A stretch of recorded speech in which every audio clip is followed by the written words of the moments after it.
guys, it's Eric here at Farpoint Farms. Check it out. I've been doing some upgrades to the camper van, getting ready to take some more trips as fall falls into full swing here. And I got this Vevor car awning. The model number is ATS A2025.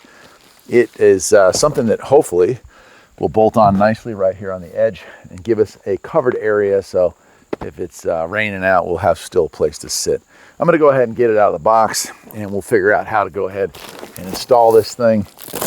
Looks pretty cool on their website. Certainly seemed like it was just what we needed. You know, maybe I'd say it's perfect for a car. I don't know about a camper. For camper vans like what we have, not much to, wow, there's not much to this. That's kind of cool. Okay. Lay that right there. And we've got some install stuff here, and that's it. So that's really nice. Okay. Let me open this up. Hopefully there's some installation instructions here. It comes in a nice weatherproof zippered pouch, and on the back here, it's like an aluminum rail. It probably allows you to mount this on a variety of different cars. Of course, you probably do need to have what we have here, which is, okay, there's quite a bit to this. You do need to have some kind of a roof carrying rack already, or you wouldn't be able to get this thing aligned right. But so it looks like these pieces here, you're going to put a bolt through there, and then you slide it in there, which means that pretty much you're just hooking this in here, if that makes sense. So I'm going to pause the camera. I'll go ahead and install these. I'll get the camera closer in and show you how I went about doing that on this particular car, and then we'll roll it out and see what it looks like. Let's do it. Okay, so I'm up here on the roof of the car. I've got my railings for my roof rack, and this does require you to drill a hole or two. So on mine, I get it set up. It lines up pretty perfectly right about there with the edge of my drip rail. And so I'm going to use a magic marker, if I can find it. Oh, here it is. And I'm going to use a magic marker here and line this up as straight as I can. And I'm going to put a dot right in the center of both of those. There we go. So I have two marks made now, and I'm going to just punch a divot into each one of those dots there. That way, when I try to drill through this, the drill bit will stay centered on that. And I've got a drill bit that is the size, that's the size of these bolts, because they're going to go through.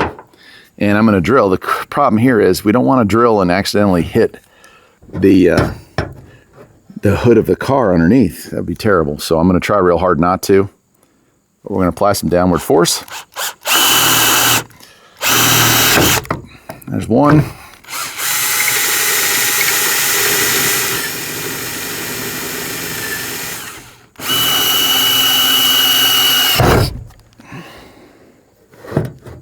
Okay.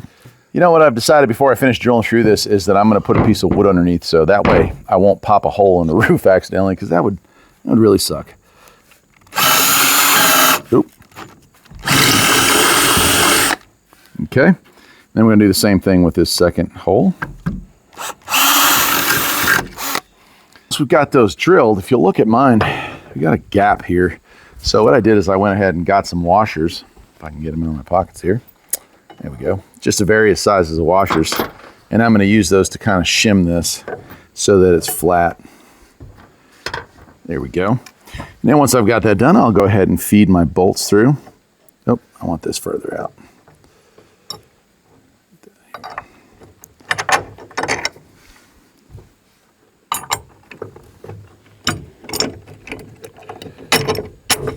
Okay.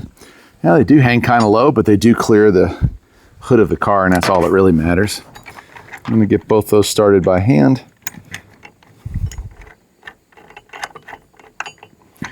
And then I have got a 13 millimeter wrench and a 13 millimeter ratchet. I will hold that in place while I tighten those up. So installation, they don't include tools for this.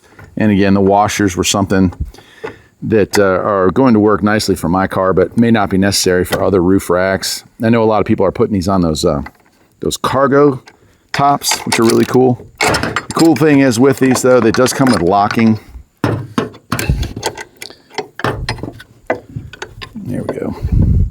try and line this up just right, but they come with locking nuts, so once you snug these down, you don't have to go crazy. You don't want to bend or damage your roof rack. They should not come undone, so they don't need to be crazy tight.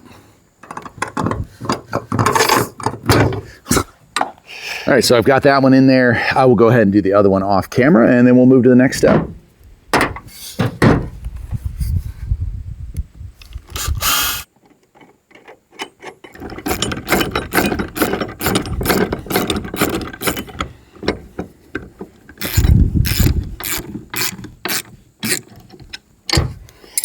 All right, time to put the awning on. Let's do it. Okay, so this is adjustable. It can go back or forward. I'm trying to figure out, you know, aerodynamically or just position-wise, we want to have it over the door. So I think right about here, honestly. And I've got my 4 bolts in there. I'm just putting my nuts through here to hold it in place. And then again, it's a 13 millimeter. I'm going to tighten it up. And we'll be able to open this thing up and try it out. By the way, I'm also going to leave a link to this platform I'm standing on right now. This thing's really awesome too. Also from Vevor. I've been using it to work on my Volkswagen bus project. And eventually this awning, I hope, will end up on it. But since we use the Sienna as our camper right now, it seemed like it was the right call to put it on this. So when we're going and hanging out, we can have that shade from the summertime and a little bit of cover from it, or if it rains as well. And that, my friends, is that. All right, so to take this thing out, there's a zipper underneath here. Just gonna pull that towards me. We'll flip that up. And you can see there's straps here, just Velcroed straps. We release those. Slide that through. And then the whole thing kind of unravels.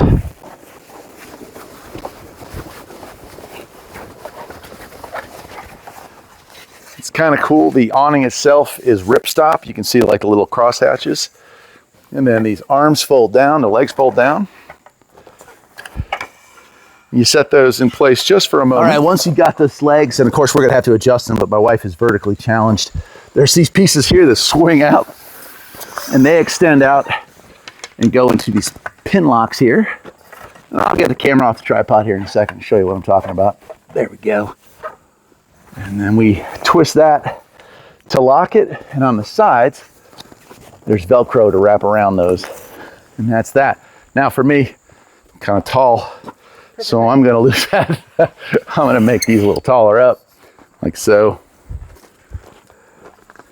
And they're just adjustable. They have these rods here that just adjust it. So obviously if it was raining, this wouldn't work because we don't want the water running back towards this. It'll pool up here. But for just keeping the sun off of us, which is what we're aiming for today, that's perfect. Put 2 chairs under here. I mean, it's cooler under here already, isn't it? Now it's fall, but it was like a really nice sunny warm day, so it's kind of been hot while filming this thing. Last thing, let me open this up. It does come with some tie downs and some stakes. So there's a little string here and here. So if you wanted to, if this thing, you know, it's not as secure side to side as it is forward to back. So you could stake it off on each end, especially if you had a breezy day or you were at the beach or something like that. But yeah, that's it. I like it. Think it's cool? I do. I think so too. Be perfect. Yeah. Well, I'll leave a link to where you can get one of these things, and I'll see you next time. Take care.